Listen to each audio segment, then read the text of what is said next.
दोस्तों नमस्कार। Viral series के अगले भाग में आज हम बात करेंगे प्रश्न संख्या 66 से 80 तक के प्रश्नों के। ठीक है, ये सारा प्रश्न काफी महत्वपूर्ण है, तो बिना समय गवाए शुरू करते हैं। प्रश्न 66 कहता है sine square 48 degree minus cos square 42 degree का मान है। तो इसमें किसी का रेशियो चेंज कर दीजिए। साइन स्क्वायर 48 को हम लिख सकते हैं 90 घटा 42। 90 में 42 घटाएंगे 48 ही न बचेगा, बाकी इधर वाले को जैसा है वैसा रहने देते हैं। अब साइन 90 माइनस थीटा होता है हमारा कॉस थीटा। ठीक है, तो स्क्वायर है तो स्क्वायर लगा देंगे, थीटा की जगह 42 है तो 42 रख देंगे, minus cos square 42 degree. Cos square 42 में कॉस स्क्वायर 42 जाएगा, क्या बचेगा? जीरो। Option A. प्रश्न देखते हैं 67। कहता है यदि तीन सिक्कों को एक साथ उछाला जाता है तो तीनों पर एक ही परिणाम आने की प्रायिकता। ठीक है, तो तीनों पर एक ही परिणाम आना चाहिए। सबसे पहले तीन सिक्का को जब एक साथ उछलते हैं तो कुल परिणाम हमारा 8 होता है। कितना? 8। क्या क्या? या तो तीनों हेड होगा, या तीनों टेल होगा, या HHT, या STH, THT, TTH, या THH, या STT। ये 8 परिणाम हमारा होता है। ठीक है, अब बोला है तीनों पर एक के परिणाम आना चाहिए, तो एनी हम निकाल लेंगे यहाँ से। तीनों पर एक ही परिणाम मतलब या तो तीनों हेड हो या तीनों टेल हो, तो दो कंडीशन में ऐसा हो रहा है, तो एनी हमारा 2 हो गया। P बराबर एनी बटा एन एस। एनी बटा एन एस।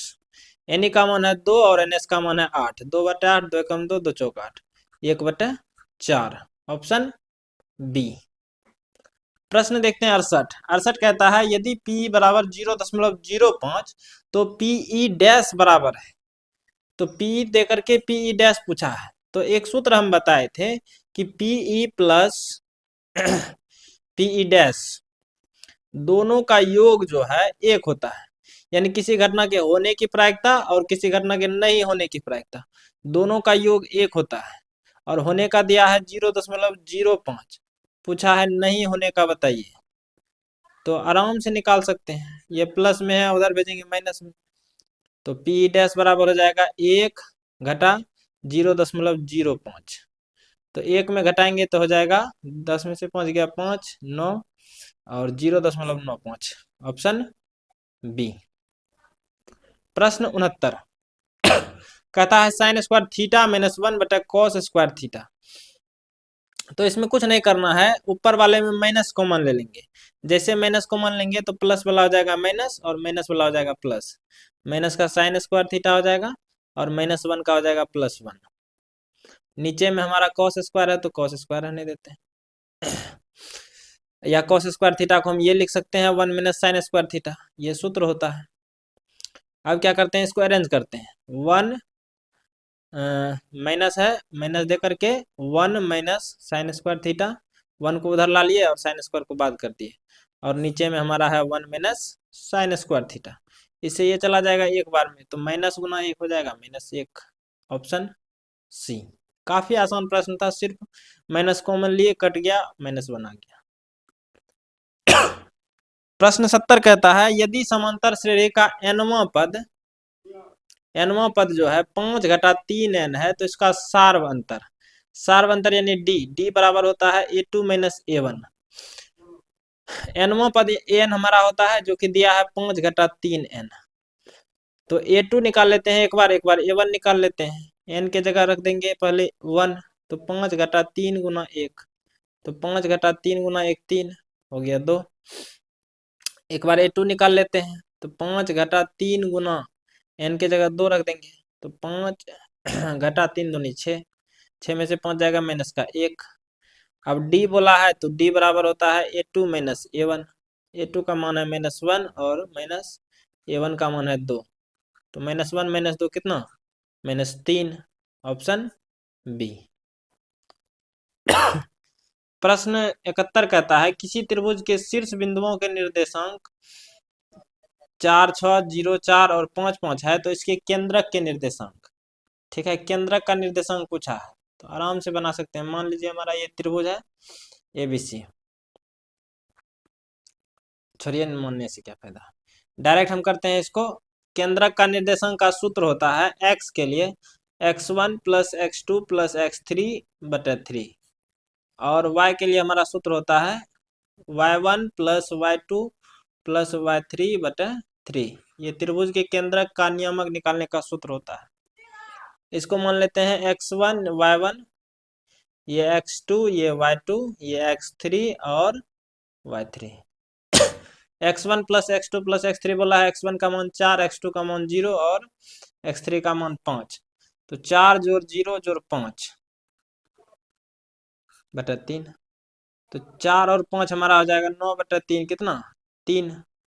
तो 3 से एक ही ऑप्शन शुरू हो रहा है, ऑप्शन डी। आगे चेक करने का भी जरूरी नहीं है, ऐसे हम निकाल सकते हैं। y1 plus y2 plus y3, y1 का मान दिया है 6, y2 का मान 4 और y3 का मान 5। तो 6 4 5, 6 प्लस 4 प्लस 5 बटा 3, 6 4 10, 5 15 बटा 3, कितना 5। निकाल सकते हैं, कोई दिक्कत नहीं है, आसान सवाल था। तेरे प्रश्न देखते हैं 72। कहता है यदि किसी त्रिभुज के शीर्षों के निर्देशांक इतना इतना इतना हो तो त्रिभुज का क्षेत्रफल। तो त्रिभुज का क्षेत्रफल का सूत्र हम बताए थे 1/2 x1 y2 minus y3 plus x2 y3 minus y1 plus x3 y1 minus y2। ये हमारा सूत्र होता है। ये हम मान लेते हैं ये x1 ये y1 ये x2 ये y2 ये x3 और ये y3।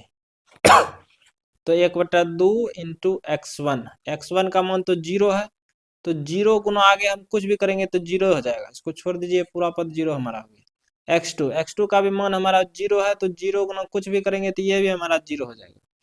आगे है x3 का मान दिया है 3, तो 3 रखेंगे। y1 का मान दिया है 4 और माइनस y2 का मान है 0।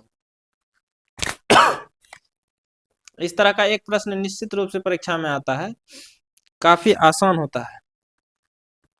1/2, ये तो हमारा 0, ये भी 0 इधर हो गया। 4 घटा 0 हमारा आ जाएगा 4, तो 3 गुना 4 कितना 12, तो 2 6 12, 6 वर्ग इकाई, यही हमारा उत्तर। तो ऑप्शन कौन सा ऑप्शन बी। प्रश्न 73 कहता है कि दो समरूप त्रिभुजों की भुजाओं का अनुपात 4:9 है, इनके क्षेत्रफलों का अनुपात। तो हम बताए थे अनुपात वाले प्रश्न में, चाहे त्रिभुज का अनुपात में चाहे अनुपात वृत्त में पूछे कि भुजा दे करके या त्रिज्या दे करके क्षेत्रफल पूछेगा, तो सीधा सीधा आपको वर्ग कर देना है, आपका उत्तर चले आएगा। तो 4 का वर्ग 16 और 9 का वर्ग 81।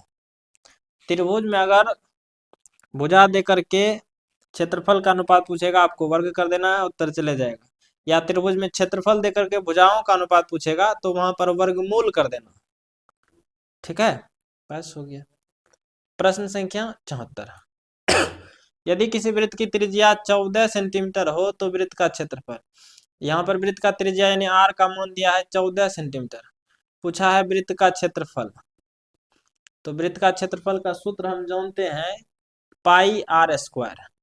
पाई होता है 22/7 इंटू r का मान 14 है, तो 14 गुना 14, 7 से खिलाएंगे 7 दूनी 14, तो 22 गुना 2 44 गुना 14, 14 चौकी 56 के 6 हासिल 5, 14 चौकी 56, 56 5 61, 616 सेंटीमीटर स्क्वायर, ऑप्शन सी। प्रश्न 75। यदि किसी वृत्त की त्रिज्या 14 सेंटीमीटर हो तो वृत्त की परिधि होगी। त्रिज्या फिर से दिया है 14 सेंटीमीटर, पूछा है परिधि।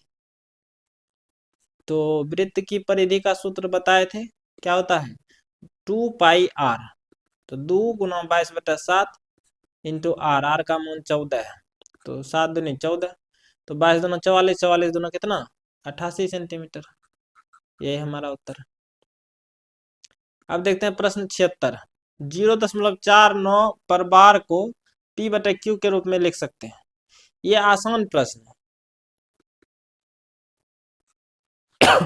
जितना संख्या दिया रहे, अगर दशमलव के बाद सब पर जो है बार है, तो ये काफी आसान इस तरह का होता है।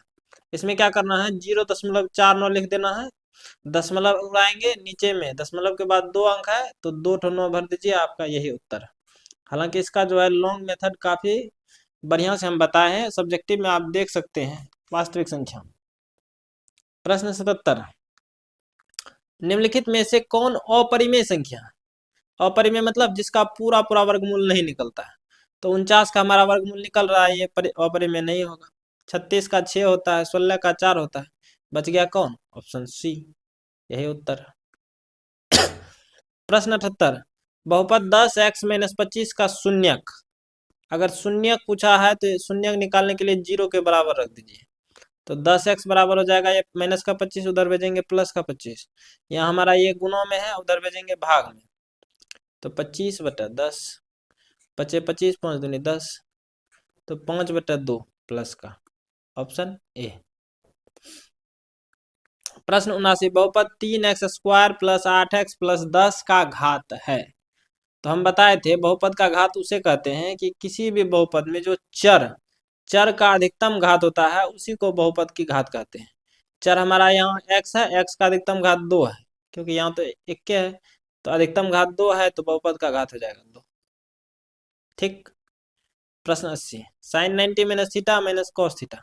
तो sin 90 - थीटा हमारा सूत्र होता है cos थीटा, माइनस में cos थीटा पहले से है, cos थीटा - cos थीटा क्या? 0, ऑप्शन सी।